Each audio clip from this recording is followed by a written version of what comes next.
Hello. तो क्या तुम लोग के साथ कभी ऐसा हुआ है कि पढ़ाई करने के लिए बैठो जैसे, या फिर सोने के लिए जैसे जाओ, वैसे बहुत ज़्यादा 50-100 ऐसे ख्याल ऐसे दिमाग में आ जाते हैं अचानक से कि सो ही नहीं पाते हो, पढ़ाई पे फोकस ही नहीं कर पाते हो, मतलब कोई काम कर ही नहीं पाते हो, पूरा दिमाग डिस्ट्रैक्ट हो जाता है, पूरा सर दर्द होने लगता है, इतने ज़्यादा थॉट्स आने लगते हैं। अगर तुम्हारे साथ ऐसा हुआ है कभी या होता है तो भाई तुम ओवर थिंकिंग से जूझ रहे हो। अब ओवर थिंकिंग ऐसा नहीं है जिसको सोशल मीडिया ने बना रखा है कि बहुत ज़्यादा मतलब बेवकूफ़ों वाला चीज़ वो लोगों ने बना दिया है कि भाई ओवर थिंकिंग से डिप्रेशन हो रहा है, जान जा रही है लोगों की, नसें काट रहे हैं अपनी। ये सब एकदम से बेवकूफ़ी वाली चीज़ है। अगर तुम ऐसा सोच रहे हो तो भाई तुम भी बेवकूफ़ हो। और ये जो ओवर थिंकिंग है ना, ये खुद दो चीज़ का मिक्सचर है, लैक ऑफ फोकस और अनक्लियरिटी। और इस वीडियो में इन्हीं दो चीज़ को हम डिस्ट्रॉय करने वाले हैं। शुरू करते हैं अनक्लियरिटी से। अब अनक्लियरिटी का एग्जांपल देख लो। जैसे ये एयरबड्स है, हमको पता है कि इसको हम खोलेंगे तो इसमें मेरा 2 बड्स निकलेंगे, हमको ये चीज़ पहले से क्लियर है ना, तो हमको कोई ओवर थिंकिंग नहीं होगा, हमको कोई फालतू चीज़ सोचने की ज़रूरत नहीं पड़ेगी, फालतू में इनसिक्योर नहीं होंगे। लेकिन अगर इसके दोनों बड्स हम निकाल के रख दें और सिर्फ बॉक्स उठाएं, इसका वेट थोड़ा हल्का हो जाएगा। अब इसका वेट जब हल्का हो जाएगा तो मेरे दिमाग में थोड़ा सा डर बैठेगा, थोड़े से इनसिक्योर हो जाएंगे हम कि भाई कहाँ गया, इसको खोलेंगे तो मेरे दोनों बड्स गायब हो जाएंगे, दोनों तो नहीं रहेंगे, ऐसा डर रहेगा अंदर। हम क्लियर नहीं है ना, तो जब ये हल्का है तो हमको कोई क्लियरिटी नहीं है कि इसमें है दोनों कि नहीं है। लेकिन अगर इसका वेट बराबर आएगा, समझ में आ रहा है भाई कि इसके अंदर दोनों है, मेरे बड्स सेफ हैं, ये होता है क्लियरिटी। दूसरा एग्जाम्पल जैसे देख लो, तुम्हारी गर्लफ्रेंड बॉयफ्रेंड है कोई भी, और तुमको पता है पूरे तरीके से कि वो कभी चीट नहीं करने वाले हैं, तो तुम एकदम से सिक्योर रहोगे, तुम्हें कोई ओवरथिंकिंग नहीं होगा। बल्कि ऐसा होता नहीं है, बहुत से चांसेस से भाई हो जाएगा, लेकिन अब इस चीज़ को पकड़ के लड़ाई झगड़ा करने की कोई ज़रूरत नहीं है। लेकिन अगर तुम इस चीज़ के लिए क्लियर हो कि कभी कोई ऐसा सीन नहीं बनने वाला है, तो तुम्हें कभी भी वो इस चीज़ के लिए ओवरथिंकिंग नहीं होने वाली है।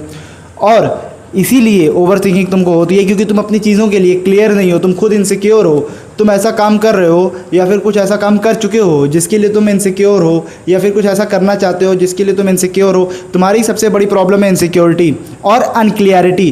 कोई भी चीज़ ऐसा है जो तुम्हें करना है, कल जैसे कि तुम्हें जाना है कोई काम करने, कल तुम्हें जाना है इंटरव्यू देने, और तुम्हें लग रहा है कल तुम्हें जाना है एग्ज़ाम देने, और तुम्हें लग रहा है कि हमने पूरे तरीके से तैयारी नहीं की है, हमने पढ़ाई नहीं किया है, तो अब तुम्हारे दिमाग में एकदम से पूरा एकदम गोबर भर जाएगा, एकदम पूरा तुम ओवर थिंकिंग से भर जाओगे, ओवरथिंक ओवरलोड हो जाएगा कि भाई कल एग्ज़ाम होगा, कल कैसे होगा, कल कैसे क्या होगा, तुम्हें कुछ क्लियर नहीं रहेगा। लेकिन यहीं पे अगर तुमने पूरे तरीके से तैयारी की रहती और तुम्हें एकदम क्लियर रहता है कि तुम्हें कल किस तरीके से एग्ज़ाम देना है, तुम्हें कोई ओवर थिंकिंग नहीं होती, तुम हल्के से भी इनसिक्योर नहीं रहते। तो तुम्हारी जो अनडिसिप्लिन्ड लाइफ है ना, ये सबसे बड़ा रीज़न है ओवर थिंकिंग करने का। क्योंकि ओवर थिंकिंग तभी होगा जब अनक्लियरिटी रहेगी, अनक्लियरिटी तब रहेगी जब तुम अनडिसिप्लिन्ड रहोगे। अगर यहीं पे तुम डिसिप्लिन्ड हो जाओगे, तुम एकदम अपने गोल के लिए क्लियर हो जाओगे, तुम्हारी सारी इनसिक्योरिटी गायब हो जाएगी, और इनसिक्योरिटी गायब हो जाएगी, तुम हर चीज़ के लिए क्लियर हो जाओगे हर चीज़ के लिए भाई, तब तुम पूरे तरीके से सेफ हो ओवर थिंकिंग से। और दूसरा पॉइंट आता है lack of focus. Lack of focus तो ये तो इस तरीके की चीज़ है ना, मतलब इसके लिए तो सैकड़ों लाखों वीडियोस बन रखी हैं यूट्यूब पर, लेकिन इसका कोई भी जड़ नहीं है। क्योंकि तुम जब तक फोकस नहीं हो पाओगे ना, जब तक तुम अपने दिमाग को एकदम से पकड़ के नहीं रख लेते हो। देखो, अगर तुमको सच में दिमाग को अपने काबू में रखना है ना, सबसे बढ़िया चीज़ है तुम अपने लाइफ में, अपने अनडिसिप्लिन्ड लाइफ में एक फिजिकल एक्टिविटी ऐड कर लो। भाई कुछ नहीं कर पा रहे हो ना, तो सुबह उठ करके खाली 10 से 15 मिनट आधा घंटा योगा ही कर लिया करो ना, तुम्हारा थोड़ा दिमाग साफ हो जाएगा। मेडिटेशन कर लो, अगर आधा घंटा तुम कर लो, 10-15 मिनट कर लो, पूरे दिन का तुम्हारा खोपड़ा शांत हो जाएगा। और देखो, लैक ऑफ फोकस का एग्जांपल ये देख लो। अगर हम तुमको फायर गन दे देते हैं और अपने अगल बगल 2 लोगों और खड़ा कर देते हैं और तुमसे कहते हैं कि तुम मेरे ऊपर फोकस करके चलाओ, तुम नहीं चला पाओगे, तुम फोकस नहीं कर पाओगे, क्योंकि तुमको पता है कि फायर गन की फ्लेम बहुत ज़्यादा चौड़ी होती है, बहुत ज़्यादा चौड़ी होती है। तुम फोकस नहीं कर पाओगे मेरे ऊपर, क्योंकि इधर उधर के लोगों को भी लग सकता है वो चीज़। वैसे हमको नहीं लगेगा, हम फायर प्रूफ हैं। लेकिन अब तुम्हारे हाथ में हम तुमको कोई राइफ़ल दे देते हैं, डेजर्ट ईगल दे देते हैं, और मेरे अगल बगल में 2 लोग खड़ा कर देते हैं और तुमसे कहते हैं एकदम फोकस से मेरे ऊपर टारगेट करो। हम बुलेट प्रूफ भी हैं, हमको कुछ नहीं होगा।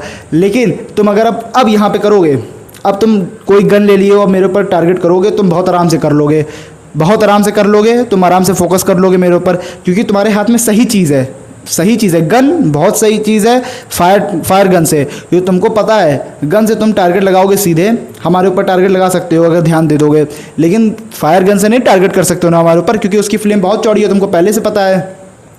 इसीलिए अगर लैक ऑफ फोकस तुम्हारे ज़िंदगी में है तो इसका मतलब तुम गलत तरीके से चल रहे हो, गलत तरीके से। अगर तुम्हारे हाथ में गन है, तुमको पता है कि तुम इसको सीधे चलाओगे सीधे जाएगा, तो तुम्हें यार तुम्हारा फोकस कैसे हटेगा? नहीं हटेगा ना। एक तो पहले से तुम सिक्योर रहोगे कि तुम्हें मेहनत करनी है खुद से, तब तुम्हें एकदम बढ़िया से फोकस रखना है टारगेट पे, तब गोली मार दोगे। तुम खुद से सिक्योर हो ना कि अगर तुम अपनी मेहनत करोगे तो तुमसे गलती नहीं होगी, लेकिन तुम बहुत ज़्यादा इनसिक्योर हो जाओगे और सही में फोकस नहीं कर पाओगे जब तुम्हारे हाथ में कुछ ऐसा रहेगा जो बहुत ज़्यादा, जो तुम्हारे कंट्रोल में नहीं है। तुम्हारे हाथ में अगर ऐसा चीज़ है तुम्हारे कंट्रोल में नहीं है, उस चीज़ की वजह से तुम थोड़ा सा भी फोकस नहीं रह पाओगे। अगर समझ में आ गया ये बात ना, तो भाई सही हो जाएगा सब। अगर नहीं समझ में आया तो रिपीट करके 2-4 बार देख लो कौन सा पैसा लग रहा है। बाकी मिलते हैं कल।